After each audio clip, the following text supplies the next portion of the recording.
नमस्कार. आजच्या व्हिडिओमध्ये आपण वीर बापू गायधनी यांच्याविषयी 8वी बालभारतीमध्ये जो पाठ देण्यात आला होता, त्या पाठाचं आजच्या व्हिडिओमध्ये आपण वाचन करणार आहोत.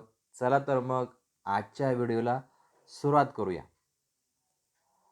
प्रस्तुत उतारा हा जो आहे, वीर बापूराव गायधनी स्मारक समिती नाशिक यांनी प्रकाशित केलेल्या वीर बापूराव गायधनी रौप्य स्मृती ग्रंथ परजीवित रक्षण यज्ञ या पुस्तकातून संकलित करून घेतला आहे. या पाठात दुसऱ्यांचे जीव वाचवण्यासाठी स्वतःचे प्राण अर्पण करणाऱ्या बापू गायधनी यांच्या साहसी व वीरवृत्तीचा परिचय करून देण्यात आला आहे. काही वर्षापूर्वी नाशिक शहरात घडलेला हा प्रसंग आजही सर्वांना स्तिमित करून जाणारा आहे. ती एक काळ रात्र ठरली होती.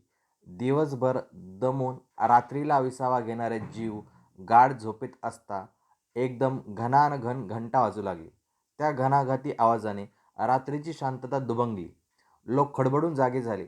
काही खिडक्यांकडे धावले, काही घरातून बाहेर रस्त्यावर आले. पाहतात तो काय, समोर एका दुमजली इमारतीला प्रचंड आग लागली होती. त्या इमारतीत अनेक बिराडी वास्तव्याला होती.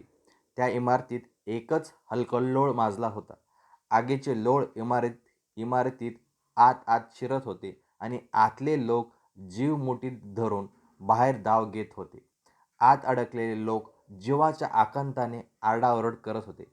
आगीचा ज्वाला टाळत मिळेल त्या वाटेने आपला जीव वाचवत ते रस्त्यावर येत होते.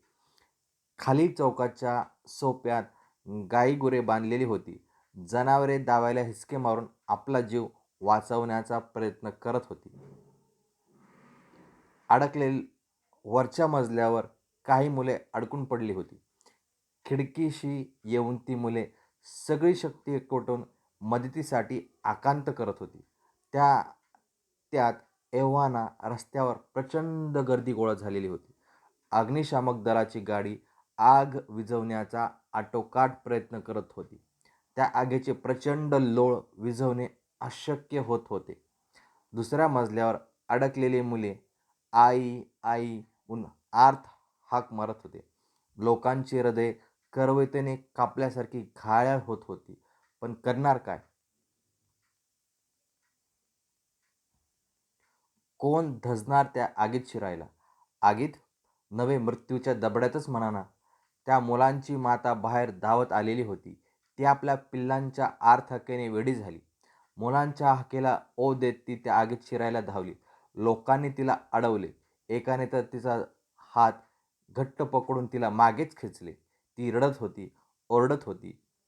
वेड्यासारखे एकटक आपल्या त्या पिल्लांकडे केविलवाणी बघत होती. वाचावं हो माझ्या पिल्लांना, ती ऊर बडवत लोकांना विनवण्या करत होती. जनसमुदायाचे हृदय विदीर्ण होत होते. पण त्या मृत्यूला उघड्या डोळ्यांनी कवटाळण्याचे धैर्य करून त्या मुलांना वाचवायला कोणीही धजेना. तेवढ्यात एक तरुण तिथे धावत आला. अग्निशामक दलाची घणानघन आवाज करणारी संकटसूचक घंटा त्याने ऐकली होती. झोप बाजूला सारून तो त्या आग लागलेल्या इमारतीकडे वेगाने आला होता.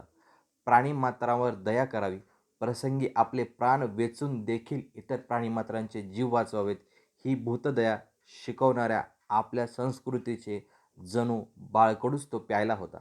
त्याने काचा खचला आणि त्या आगीत तो बाणासारखा शिरला. जनसमुदायाच्या डोळ्याचे पाते लवतेने लवते तो तरुण भरभर त्या इमारतीच्या वरच्या मजल्यावर पोहोचला. आगीचे चटके आणि कोंडलेल्या धुराने गुदमरणारा श्वास यांची पर्वा न करता तो तरुण त्या मजल्यावर अडकलेल्या मुलांपाशी पोहोचला. जमलेली बघ्यांची गर्दी थक्क झाली. कोण हा स्वतःच्या प्राणांची आहुती देणारा वेडा तरुण? ती गर्दी परस्परांना विचारू लागली. हा तर बापूराव गायधनी. कोणीतरी ओरडले. जिना पेटला आहे, कसा वाचवणार हा त्या मुलांना?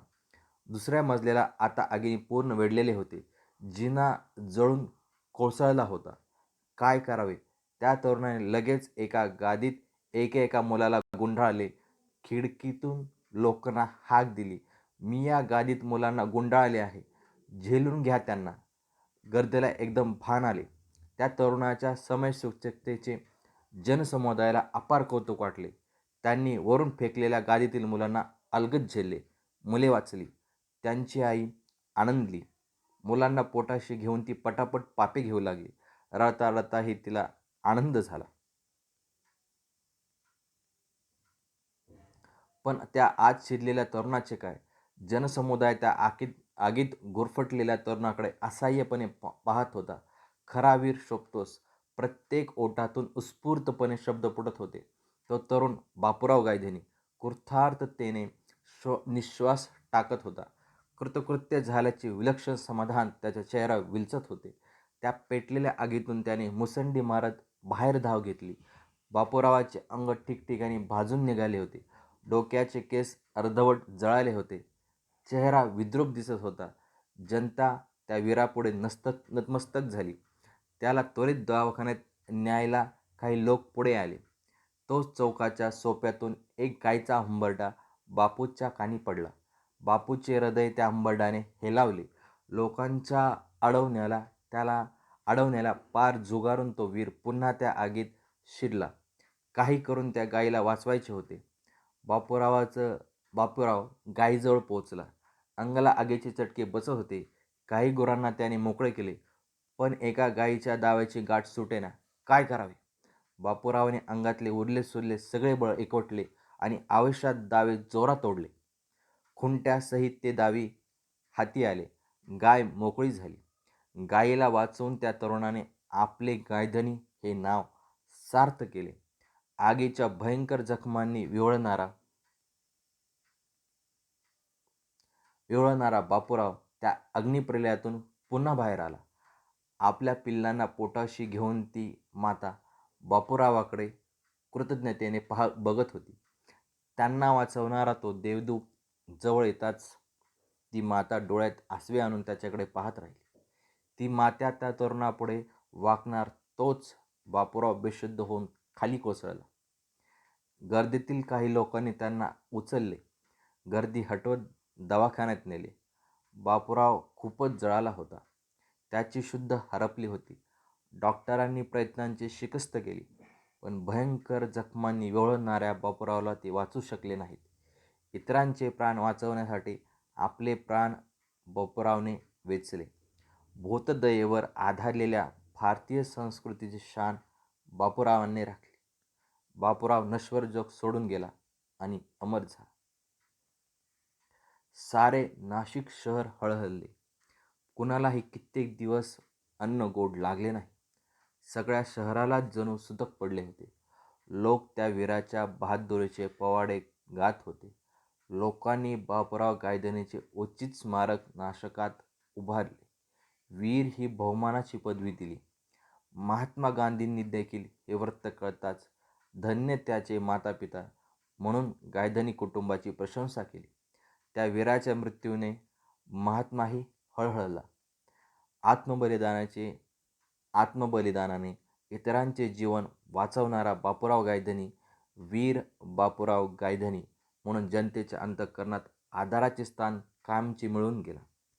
नाशिक येथे वीर बापूराव गायधनी स्मारक समितीच्या वतीने प्रतिवर्षी वीर व साहसी व्यक्तीला पारितोषिक देऊन त्यांचा गौरव केला जातो. धन्य भारत देश आणि धन्य ती भूतदया शिकवणे भारतीय संस्कृती.